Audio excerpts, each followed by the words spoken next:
know how Fox has a weird way of counting Simpsons episodes? They refuse to count a couple of them, making the amount of episodes inconsistent. The reason for this is a lost episode from Season 1. Finding details about this missing episode is difficult. No one who is working on the show at the time likes to talk about it. From what has been pieced together, the lost episode was written entirely by Matt Groening. During production of the first season, Matt started to act strangely. He was very quiet, seemed nervous and morbid. Mentioning this to anyone who was present results in them getting very angry, and forbidding you to ever mention it to Matt. I first heard of it at an event where David Silverman was speaking. Someone in the crowd asked about the episode, and Silverman simply left the stage, ending the presentation hours early. The episode's production number was 7G06. The title was Dead Bart.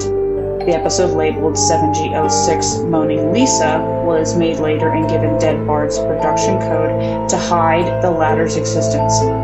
In addition to getting angry, asking anyone who was on the show about this will cause them to do everything they can to stop you from directly communicating with Matt Groening. At a fan event, I managed to follow him after he spoke to the crowd, and eventually had a chance to talk to him alone as he was leaving the building.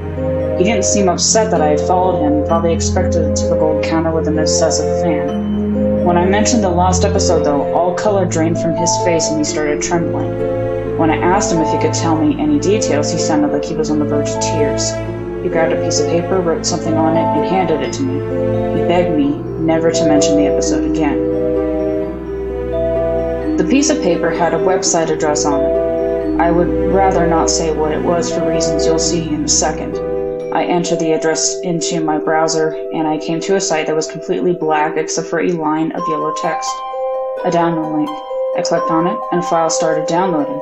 Once the file was downloaded, my computer went crazy. It was the worst virus I had ever seen.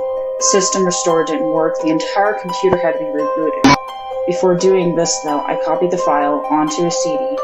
I tried to open it on my now empty computer, and as I suspected, there was an episode of The Simpsons on it. The episode started off like any other episode, but had very poor quality animation. If you've seen the original animation for Some Enchanted Evening, it was very similar, but less stable. The first act was fairly normal, but the way the characters acted was a little off. Homer seemed angrier, Marge seemed depressed, Lisa seemed anxious, Bart seemed to have genuine anger and hatred for his parents. The episode was about the Simpsons going on a plane trip. Near the end of the first act, the plane was taking off.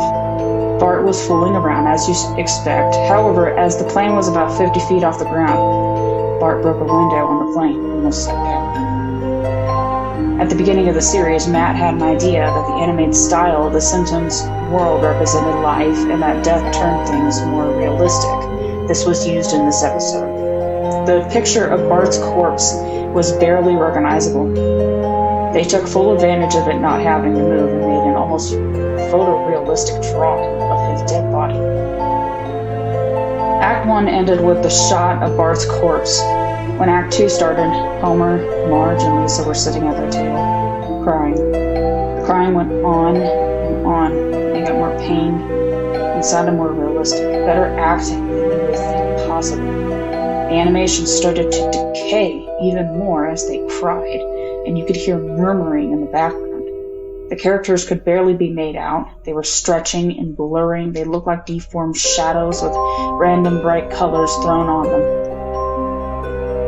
There were faces looking in the window, flashing in and out, so you were never sure what they looked like. This crying went on for all of Act 2. Act 3 opened up with a title card saying 1 year had passed. Homer, Marge, and Lisa were skeletally thin and still sitting at the table. There was no sign of Maggie or the pets. They decided to visit Bart's grave. Springfield was completely deserted, and as they walked to the cemetery, the houses became more and more decrepit.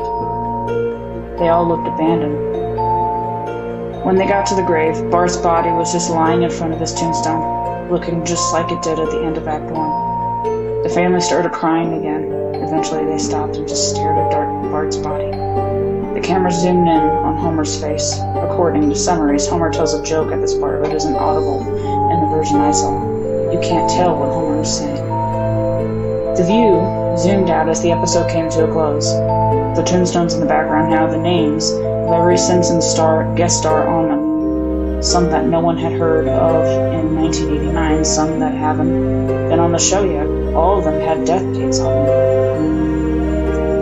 For guests who died since, like Michael Jackson and George Harrison, the dates were when they would die.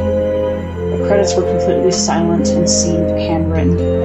The final image was the Simpson family on their couch, like in the intros, but all drawn in hyper-realistic, lifeless style of Bart's corpse. A thought occurred to me after seeing the episode for the first time. You could try to use the tombstones to predict the death of living Simpsons guest stars, but there's something odd about most of the ones who haven't died yet. All of their deaths are listed as the same